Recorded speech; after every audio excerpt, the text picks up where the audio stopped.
आमचे राष्ट्रीय महामंत्री आहेत ते त्या ठिकाणी केवळ कार्यकर्त्यांना भेटायला गेले होते आणि कुठलाही पैसा त्यांच्याजवळ सापडलेला नाही, कुठल्याही ऑब्जेक्शनेबल गोष्टी त्यांच्याजवळ सापडलेल्या नाहीत, उलट त्यांच्यावरच हल्ला झालेला आहे. आणि आमचे राजन नाईक जे नालासोपाऱ्याचे उमेदवार आहेत त्यांच्यावर हल्ला झालेला आहे. त्यामुळे एकूणच ही जी काही महाविकास आघाडीची इकोसिस्टीम आहे या इकोसिस्टीमने जो उद्याचा दिसणारा पराभव आहे तो कव्हर करण्याकरता कव्हर फायरिंग केलेलं आहे. विनोद तावडे कुठेही या प्रकरणात दोषी नाहीत. त्यांनी कुठलेही पैसे नेले नाही, कुठलेही पैसे वाटले नाही, कुठलेही पैसे मिळालेले नाही. देखिए, विनोद तावड़े जी हमारे राष्ट्रीय महामंत्री हैं. वो वहाँ पर केवल कार्यकर्ताओं को मिलने के लिए गए थे. न कोई पैसा उनके पास था, न कोई पैसा मिला है, न कोई पैसा बांटा गया है. एक प्रकार से प्लान करके हमला बोला गया.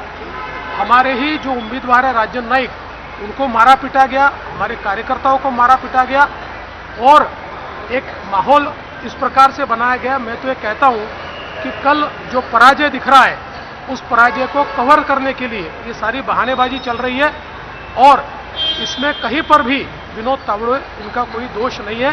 एक प्रकार से जानबूझकर उनके ऊपर आरोप लगाने का प्रयास चल रहा है.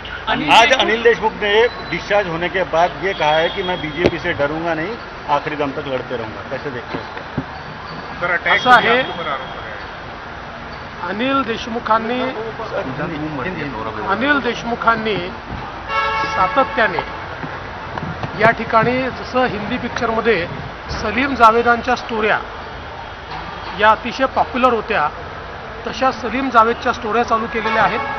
पहिले तसंच पुस्तक काढलं, त्या पुस्तकाची पोल उघडली, आता असाच हमला हा ते दाखवत आहेत. मला असं वाटतं आज पोलीस आयुक्तांनी जी प्रेस कॉन्फरन्स घेतली आणि आयजींनी जी घेतली, मी ती प्रेस कॉन्फरन्स आत्ता बघितलेली आहे. त्या प्रेस कॉन्फरन्समध्ये अतिशय क्लिअर कट इथला सगळा पिक्चर आलेला आहे. आणि आता प्रश्न हे निर्माण झाले आहे, 10 किलोचा गोटा हा जर विंडशिल्डवर मारला, विंडशिल्ड तुटली का नाही? 10 किलोचा गोटा पडला तर साधी बोनेटला स्क्रॅच देखील का आली नाही? हा पहिला सवाल आहे. दुसरा, एकच गोटा आतमध्ये दिसलाय, हा गोटा मागची जी काच आहे ती फोडून मारलेला आहे. आता मागच्या काचेतून म्हणजे मागचा जो व्यक्ती बसतो तिथल्या काचेतून जर दगड मारला तर तो मागे लागायला पाहिजे, तो समोर कसा लागला? अशा प्रकारचा दगड तर फक्त रजनीकांतच्या पिक्चरमध्ये फेकला जाऊ शकतो की मागून फेकला, तो असा गोल घुमून समोर येऊन डोक्याला लागला. आणि मग एवढा 1 किलोचा दगड लागला तर नुसते ॲब्रेशन्स का आहेत? त्याच्यामध्ये कुठली जखम का दिसत नाही? त्यामुळे हे जे काही आता सगळं समोर आलेलं आहे आणि याचं जे बिग पिक्चर समोर आलं आहे यातनं एकदम स्पष्ट हे होत आहे की हे सगळं हा सिनेमा तयार करण्यात आला. आपण किंवा आपला मुलगा हारतोय, निवडणुकीत पराभव समोर दिसतोय, याकरता अशा प्रकारची स्टोरी तयार करण्यात आली, भाजपला बदनाम करण्याचा प्रयत्न करण्यात आला. आणि यात दुर्दैव हे आहे की अशा प्रकारच्या स्टोरीला काल माननीय पवार साहेबांसहित सर्वांनी जाणीवपूर्वक इकोसिस्टीम उपलब्ध करून दिली, एम्प्लिफाय करण्याचा प्रयत्न केला, पण आज त्यातलं सत्य उघड झाले.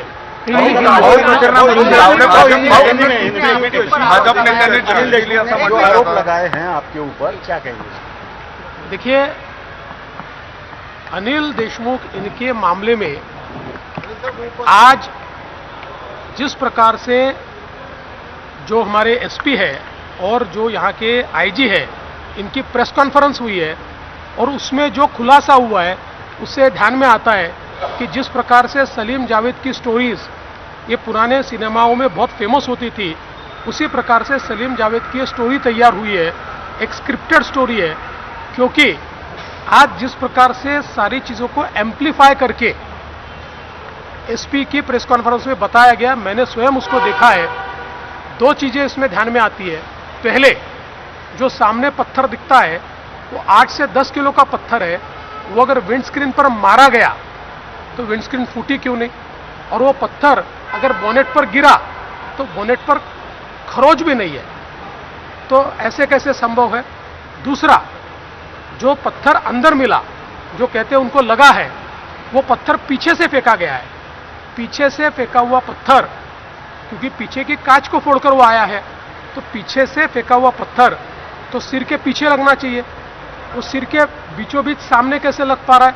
ऐसे तो केवल रजनीकांत की मूवी में पत्थर फेंका जा सकता है कि पीछे से फेंका और ऐसा गोल घूम के वो सामने ऐसा आके लगा। अच्छा, वो भी 1-1.5 किलो का पत्थर अगर ऐसा आकर लगा तो केवल खरोच क्यों है? तो कुल मिलाकर मुझे ऐसा लगता है ये जो हमला है, जब हार सामने दिखी तो सिंपैथी पाने के लिए इस हमले की स्टोरी रची गई है। आज इसकी पोल खुल गई है। हम तो ये अपेक्षा करेंगे कि अब पुलिस पूरी तफ्तीश करे और किस प्रकार से ये स्टोरी रची गई इसकी सारी जानकारी सामने आए।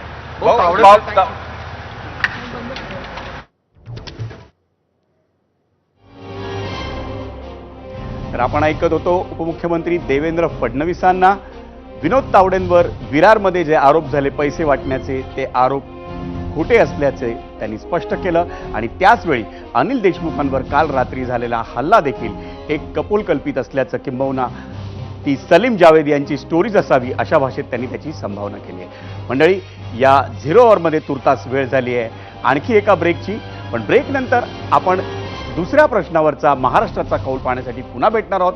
त्यासाठी पाहत रहा एबीपी माझा।